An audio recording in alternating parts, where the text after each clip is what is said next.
This is the TTArtisan 500mm f6.3 telephoto lens. Now, there's three things that you'll see when you first set eyes on this lens, and number one is the price tag. It is $329 US. That is for a 500mm prime lens, which is just incredible. The second thing is the look and feel. It's a real sort of vintage lens look. The whole body is metal, the lens hood is metal, and the lens cap is metal. I really like the look of it. It's sort of a traditional look and feel. Very cool. And the third thing is this is a completely manual focus lens. So what I'm going to do in this video is I'm just going to run through it and give you an idea of what the bits and bobs are like on this guy, and then I'll jump out into the field and put it to use. Now, with the manual focus, it does get tricky to photograph action or birds in flight, fast moving animals and that sort of thing. But I have found with video it's not too bad. You can, because it is so tight and so stiff, you can do sort of incremental or small adjustments that work really well, and that is probably the benefit of having such a tight focus ring like this.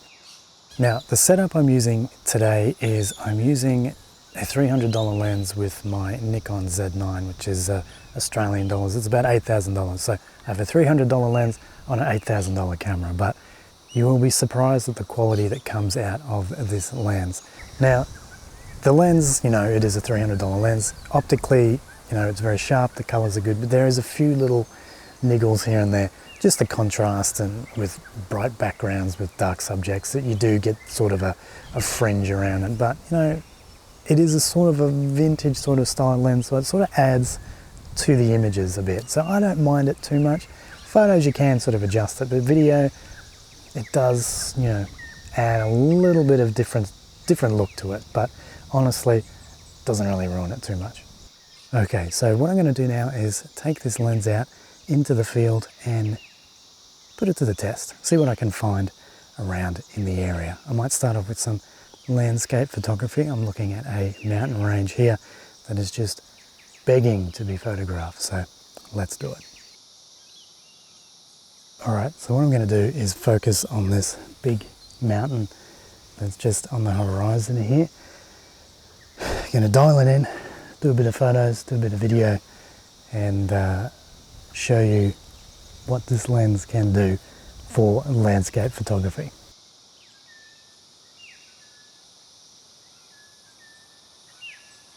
So I'm just trying a portrait composition here, and I might just lower that a little bit. Okay, that seems about right.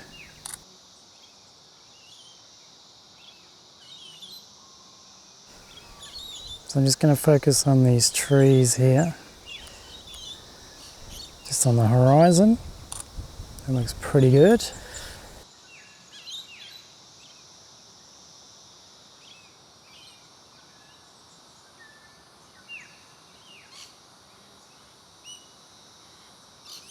Not only is this lens great for landscape photography, but it is also great for moon photography.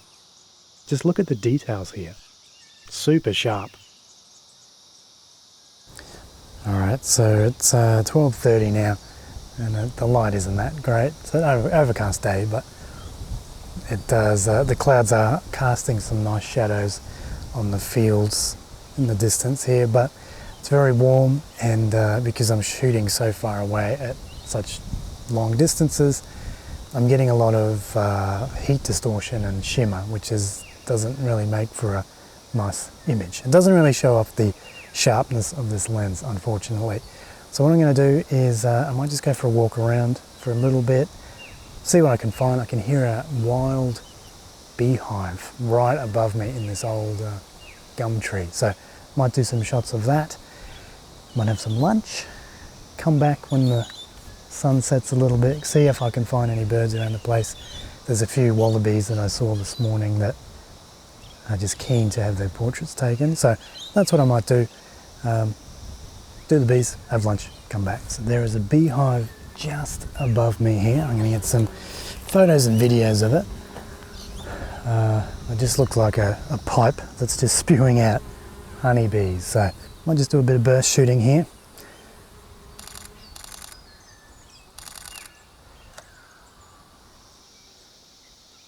Yeah, that's pretty cool.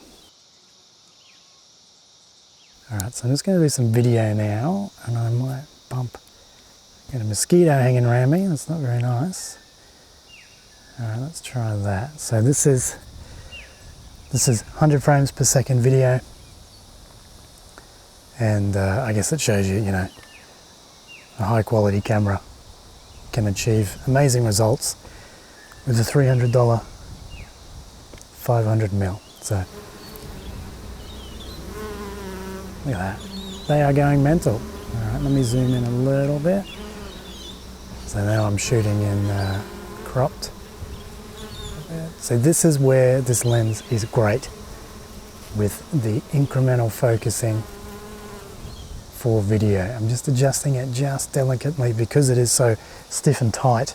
I can just do fraction of a little focus, little bit of a turn, and it aligns it perfectly.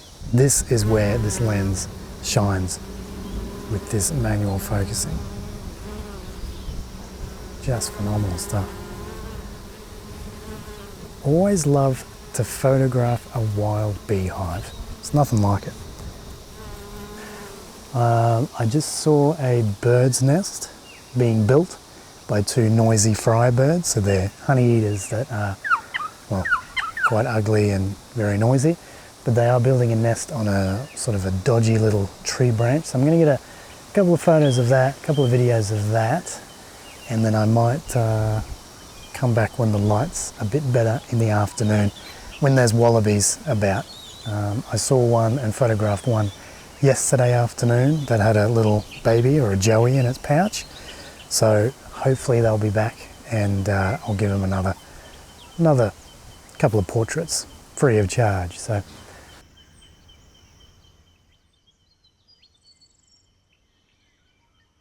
okay, so there's the frybird nest, the noisy frybird nest. Got it in focus here. It's just like a, I don't know what to call it, like a, looks like a spider sack or something. Just waiting there. They should come back in a moment. It's a very busy background, but that's what happens when you're photographing a nest in the treetops here. But hopefully they come back. There's one that came back before when he was sort of putting it together, so they should be back soon. There's one just flew in above me here. I don't want to adjust the camera because I got it lined up, but there we go.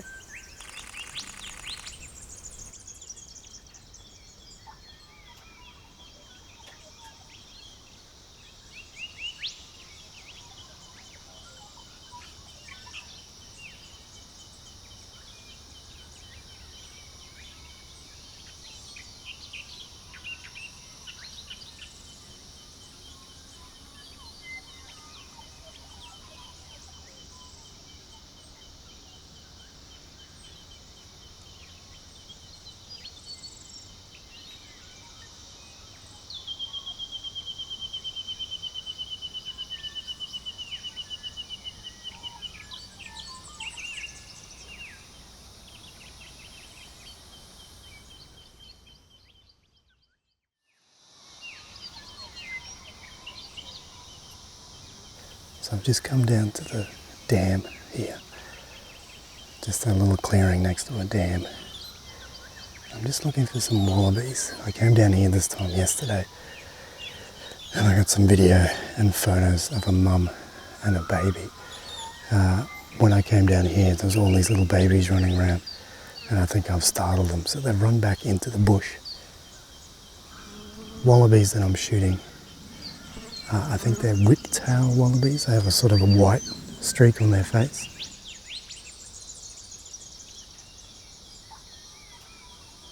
Everywhere I look, I see tree stumps that look like wallabies, so I'm sort of double checking myself here.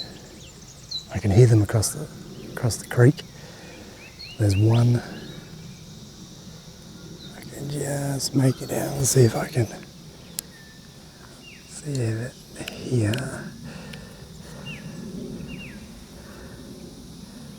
There we go, there's one coming, as you can see. So they're just in that scrub there. I think that's a stump. Alright, so they're sort of hidden in there. Hopefully they come out and I can get some nice shots with this nice setting sun. But, oh, they were everywhere when I came down. There's two little joeys running around. So annoying. I just walked out there. Oh, there's a fairy wren. A red and black fairy wren. Oh my goodness. Oh my goodness.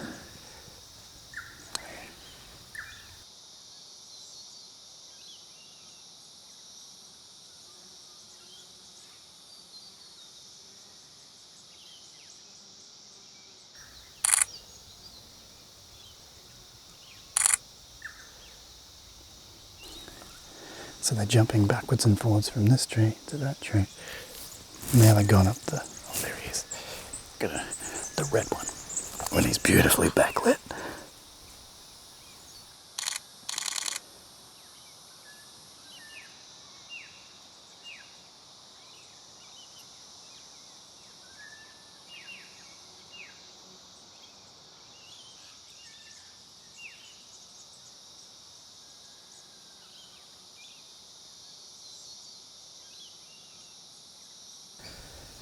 Yeah, the light's going.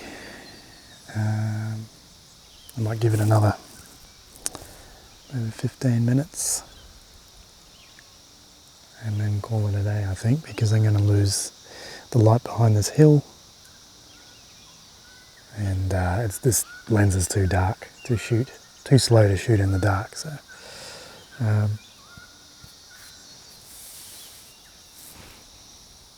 oh, hang on, we got our first wallaby here. Got our first wallaby. Spoke too soon.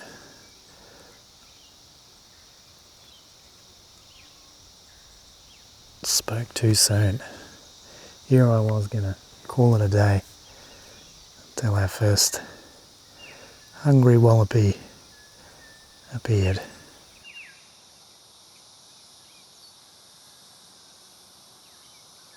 Just want to get a shot.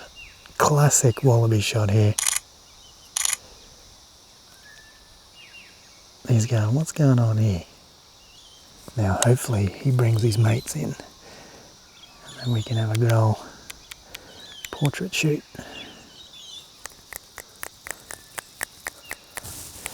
And pop your head up. Wildlife techniques here.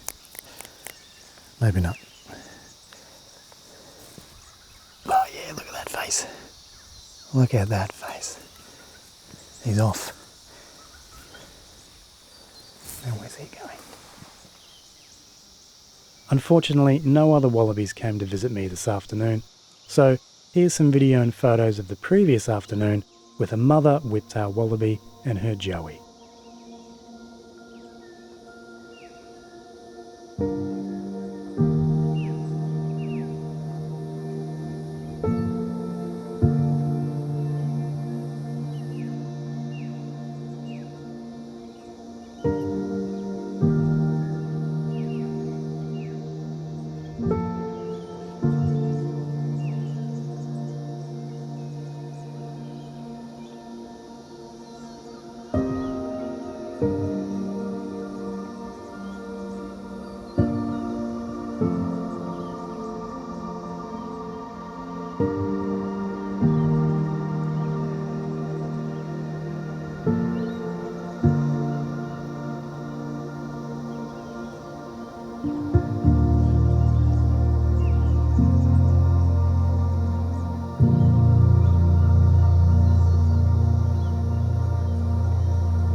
because it is a manual focus lens, I have to sort of slow down and really, really get into the shot I'm taking. Instead of with a telephoto lens like the Nikon 180-600 that I mostly use, you know, you get it in focus and you just press the shutter and that's about it. It's sort of a fire and forget sort of thing. But with this, there's more, you know, you have to be a little bit more deliberate with the shots and focusing and taking your time with it.